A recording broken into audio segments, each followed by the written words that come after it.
Hai Mat, kembali lagi di channel ini, channel Intiar. Kemarin kan gue udah ngebahas satu tempat misterius atau yang kalian ketahui itu segitiga bermuda. Dan sekarang gue pengen ngebahas orang-orang, anjing gila-gila. Orang-orang sih berarti banyak banget dong ya. Itu maksud gue orang, dimana orang ini tuh kalau kita disenyumin ya kan, senyuman lirikan matamu. Oh gila.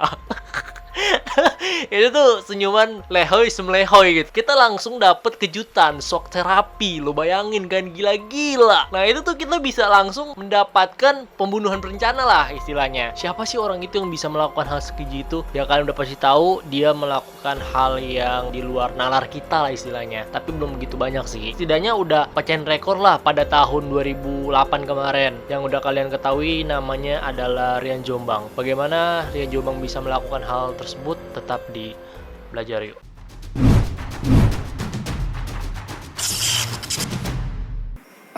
Di tangan saya banyak darah. Saya bingung karena baru pertama kali melakukan, jadi bingung apa yang harus saya lakukan gitu. Akhirnya saya pun berusaha nenangin diri. Dengan akhirnya mayat itu saya angkat ke belakang rumah di kebun, saya lempar ke kolam ikan. Di situ ada kolam ikan. Langsung saya kuburin di kolam ikan itu.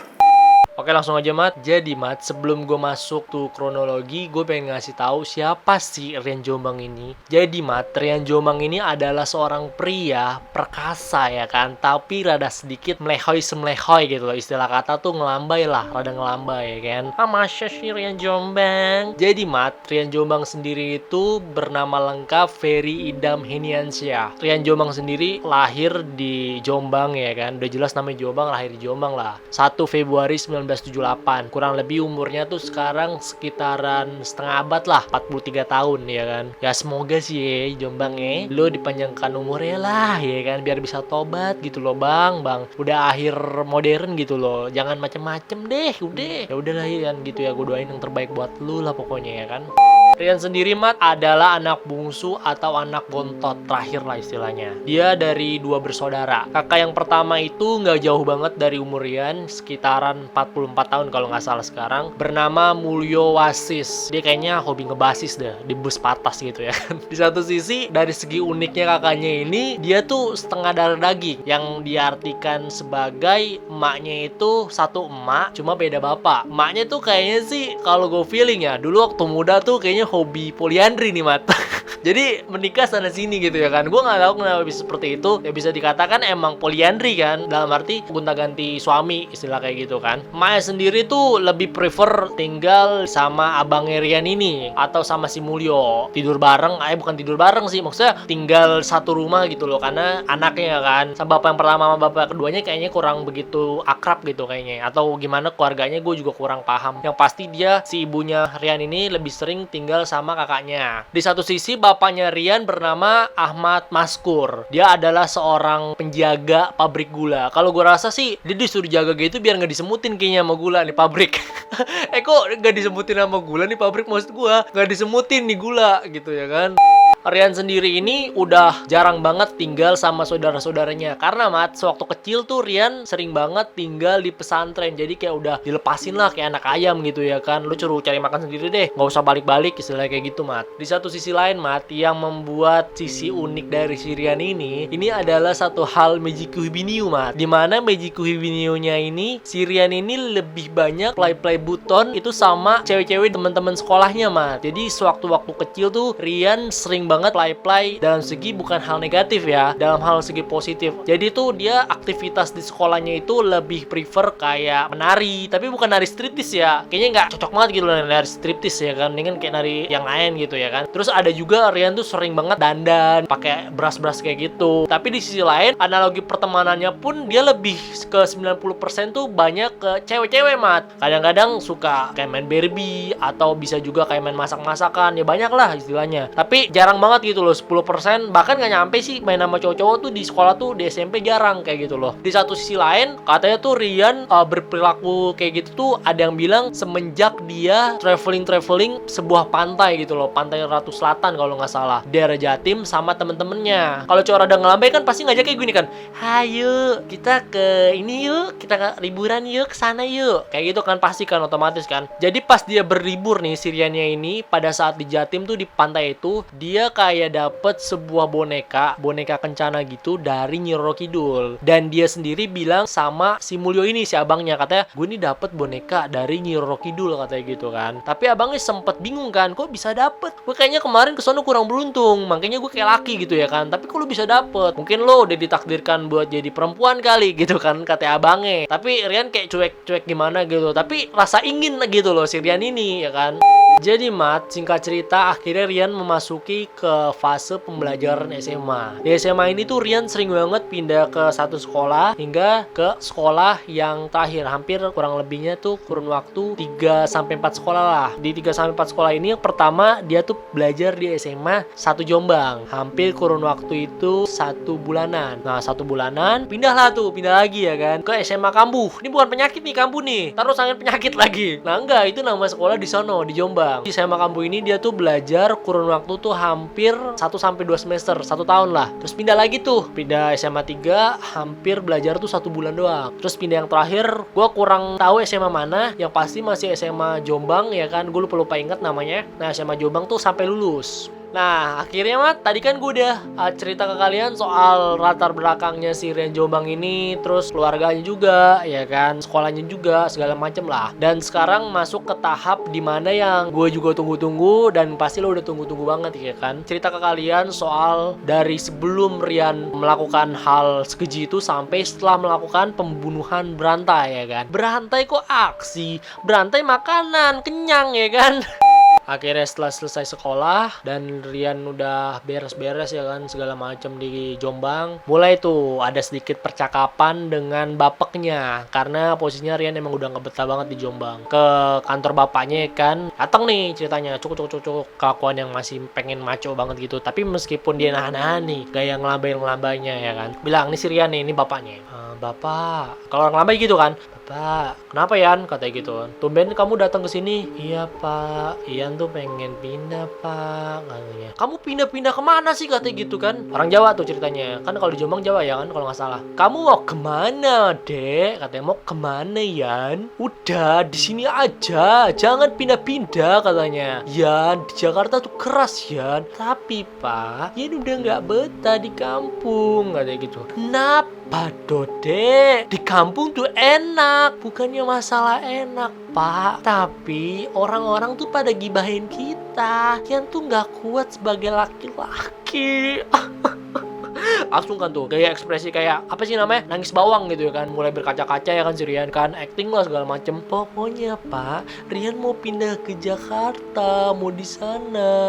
Dek, kamu tuh laki Dek, jangan nangis-nangis kayak gitu, bikin bapak malu aja kon, katanya gitu kan. Gak pakai tol loh, ntar pakai tol lagi. Akhirnya dibilang gitu, terus sambil digini-giniin kan si Rian, deketin si Rian, bapaknya langsung begini-gini kan. Sudahlah Dek, kamu tuh jangan seperti itu, bapak tuh sayang sama kamu. Di Jakarta itu berat, pokoknya kamu di Jombang aja, bantuin bapak, katanya gitu kan. Kalau enggak kamu di sawah, katanya gitu. Apa pokoknya Rian tuh pengen ke Jakarta Pak. Cekcok. Bapaknya nggak bisa ngelarang si Rian dengan kelemahan dan kelembutan hatinya sebagai seorang perjaka ya kan kayak gitu.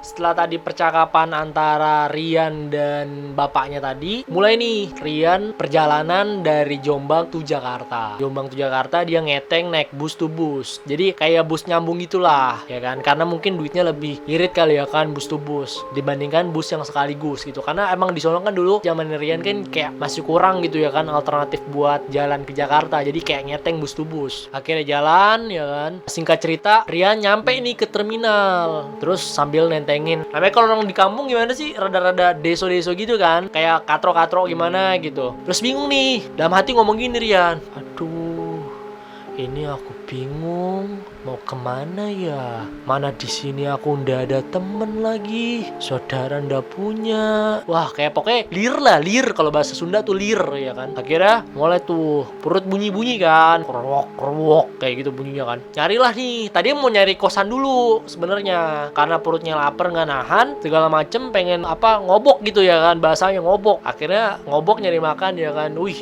gila. Terus dalam hati Rian gini. Wah itu restoran kualitas kualitas bintang 5 dan harganya kaki 5. Kata Rian gitu kan. Dia mulai tuh sambil ngekep ya kan, ngekep tasnya ceritanya. Terus dari kejauhan nih ada seorang cowok nih, gadun ceritanya, bapak-bapak lah, umurnya hampir 40 tahunan. Namanya tuh Heri Santoso, kayak pakai kacamata sambil baca koran ya kan, ngeliatin dari kejauhan. Tuh siapa tuh? Mukanya karismatik banget ya kan, unik katanya Heri Santoso gitu kan. Nyamperin nih, tapi belum diajak ngobrol, pura-pura duduk ya kan di restoran yang sama nih. Di restoran yang sama Rian pesen kan, dengan ciri khas gaya bicaranya ya kan. Rian bilang sambil ngekep ininya, "Mbak, saya mau pesen makan ini," kata dia gitu kan. "Oh siap mas, saya segera pesankan," kata gitu kan. Dipesenin, diambilin, dan duduk nih di bangku sebelah deket kasirnya. Dengan mata pantau-pantauan gitu, si Heri Santoso dari jauh, nggak jauh sih, beberapa meter doang dari bangkunya si Heri sama bangkunya Rian tempat makannya. Nah terus akhirnya dengan gaya-gaya bapak-bapaknya kan, si Heri nyamperin tuh, cuk.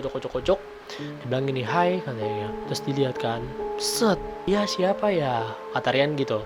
"Saya Heri, bolehkah saya duduk di sebelah Anda?" katanya gitu kan. "Oh iya silakan," kata si Rian gitu. Akhirnya duduk, kenalan nih, nyodorin tangan nih ceritanya. Set, "Saya Heri." "Iya," ceritakan panjang lebar segala macam. "Iya, saya habis dari kampung. Saya mau nyari kosan, cuma saya bingung mau tinggal di mana." "Oh, kamu mau nyari kosan? Widih, gila. Ciri khas obrolan pahlawannya keluar nih si Heri. Oh, kamu mau nyari kosan? Bareng saya aja. Saya juga ngomong-ngomong tinggal di sebuah apartemen sih, nggak jauh dari sini, ya kan." "Ah, yang bener," kata si Rian gitu. "Nanti saya ngerepotin kamu." Lupa, harus pakai gini ya kan. "Nih Rian, biasa. Nih Seri, kamu sama saya aja gitu ya kan. Mumpung saya juga lagi sepi ya kan, saya lagi sendiri juga di apartemen gitu. Tapi nanti aku takut nggak enakan sama saudara atau teman-teman kamu loh," katanya gitu. "Udah nggak apa-apa, cuek-cuek aja." Akhirnya mereka ikut. Makanan Seri yang bayar, udah biarin aku aja yang bayar, katanya gitu. Naik mobil kan, masuk mobil, naik embrem lah bahasanya kan, naik embrem. Si Rian dan Heri ini berangkat nih ceritanya, kucuk naik mobilnya si Heri. Mereka pun nyampe nih mah ceritanya ke apartemennya si Heri tadi, tepatnya di daerah Margonda Depok. Gue heran ya, kenapa tuh Depok tuh tenar banget dengan misteri-misteri kasus yang kayak gini gitu loh. Entah itu soal babi ngepet, entah itu soal yang kayak begini. Besok gue pindah deh biar ikutan masuk TV istilahnya ya kan. Akhirnya mereka masuk ke kamar ya kan, ke apartemennya, naik ke atas ke kamar gitu ya kan. Hari ke hari mereka menjalani hidup sepasang kekasih, Romeo and Romeo. Bukan kekasih sih, kalau kekasih kan cowok sama cewek. Kalau ini kekosoh, cowok sama cowok. Awalnya tuh hidup rukun berseri-seri nih mat. Mulai tuh dikasih sedikit duit pertama buat jajanin Sirian ini, 1 juta, 3 juta, 5 juta. Lama-lama kayak naik kan, diminta kan, dikelecehin. Nah satu ketika tadinya hari-hari ke hari tuh mulai baik-baik aja, Sirian ini mulai jalan ke mall sendiri ceritanya. Ke mall yang lokasinya nggak jauh dari Depok lah. Ketemulah, kenalan. "Wah ini cowok ganteng ya kan," kata Rian gitu. "Gue mau kenalan ya kan. Akrab nih, namanya Noval." Kata Rian gini, "Boleh nggak Noval, aku minta nomor kamu?" "Boleh dong." "Boleh." Akhirnya ya udah nih, mulai shopping ya kan. "Udah aku aja yang bayar," kata Rian gitu kan. Bayar. Balik tuh ke tempatnya si Noval. Diajak, mau kan, namanya kan hubungan belum pacaran tapi Romeo and Romeo, ya mau nggak mau tetap mau gitu loh. Terus ke tempatnya si Noval, melakukan hubungan alternatif lagi tuh. Kenalnya belum lama, pada hari itu juga tiba-tiba langsung adegan intim sexuality, istilah bahasanya kan. Sebelum ke tempatnya Noval, udah matauin nih dari jauh si Heri ini. Si ini kok kemana aja kok itu tuh cepet banget habis. Ternyata si Heri tuh baru tahu dia punya kekasih si Rian ini. Padahal emang baru kenal posisinya di situ. Pas Heri nungguin di rumah ya kan, di apartemennya, si Rian balik nih. "Izin dulu sama Noval, sayang, aku pulang dulu ya." "Oh iya, ya udah kamu hati-hati ya." Cipika-cipiki, cuk kayak gitu kan. Pulang ke apartemennya, Heri udah nungguin kan dengan kaki yang angkat gitu, agak yang sokul gimana gitu ya kan. Mungkin tuh di apartemennya dibilang gini, pakai bahasa kasar kan, "Anjing lu ya, lu ternyata kelakuan lu begini saban hari ya kan." Kata Sherry gitu ya kan, "Lu kelakuan lu saban hari begini." "Apaan sih kamu mas, kok tiba-tiba marah sama aku? Lu tuh yang nemuin gua," katanya gitu, "di terminal. Lu gak tau untung banget kan," gitu. Wah sakit hati kan tuh, segala macem yang keluarganya dibawa-bawa, karena dia udah selalu diceritain sama keluarganya ini. Langsung tuh Rian ke belakang, ambil pisau ya kan, ke dapur, ditusuk lah ke perutnya si Heri ini ya kan. Buk, mau nggak mau mati dong. Sampai tusuk kan, saking bingung bahwa ini mayatnya si Harry, Rian memutilasi, memotong-motong, Mat. Lo bayangin, Mat, pertama di black sininya kan, kayak ngeblack kurban gitu loh, daging sapi sama kambing, black surut. Terus abis itu tangan dipotong jadi 2, badannya jadi 3 ya kan, 3 bagian, segini sama dipisahin bagian otongnya. Pokoknya tuh sampai kurang lebih 7-8, kakinya dibagi 2, terus dimasukin beberapa bagiannya itu dipisahin ke tas ya kan, 2 tas, terus yang satu lagi dipindahin ke kantong kresek kayak buat taruh pala deh. Terus ditaruhlah di daerah Jakarta Selatan, di dekat Ragunan belakangnya. Jadi tuh ini posisinya Ragunan di belakangnya, tapi nggak masuk ke Ragunan. Dia si Rian ini tuh ngubur di halaman belakang deket Ragunan, tapi istilahnya tuh beberapa 500 meter lah. Misalkan lokasi satu di sini, lokasi keduanya di sono, kayak gitu. Akhirnya si Rian ngubur, mulai tuh kendus nih ceritanya. Kendus sama warga setempat, cium-cium bobo tai bangke gitu ya kan. Bobo bangke kan gimana sih, namanya mayat apalagi kan, kecium kan. Lapor tuh sama polisi, "Pak, ini ada mayat di sini." Akhirnya nyamperin si Pak polisi ini buat ngecek nih yang mayat-mayat yang dikubur di situ. Ternyata ada KTP-nya. Akhirnya polisi tahu nih, oh namanya si Harry Santoso. Dilacak kan, Harry Santoso ini kok tinggal sama si Rian. Pas polisi lagi dalam tahap penyelidikan, polisi dapat laporan nih dari pekerja hackernya lah kalau bahasanya kan. Pak, katanya gitu kan. Lapor nih yang jadi peretas komputer. Pak, ini ada laporan katanya. ATM atas nama Harry itu di sini. Ternyata benar, Mat. Si Rian sama si Nopal ini tuh lagi belanja pakai ATM-nya si Harry. Ditangkap lah mau nggak mau kan. Nggak bisa kabur lagi. Pigo ya udah nusuk ya kan, bukannya kabur lari gitu yang tempat jauh. Tapi namanya bangkai ya kan, pintar-pintarnya orang nyimpen bangkai pasti kecium juga gitu loh. Nggak bakal bisa kabur namanya pembunuhan kayak gitu. Akhirnya ketangkap, mulai tuh viral kan di TV-TV banyak tentang kasusnya Rian Jombang.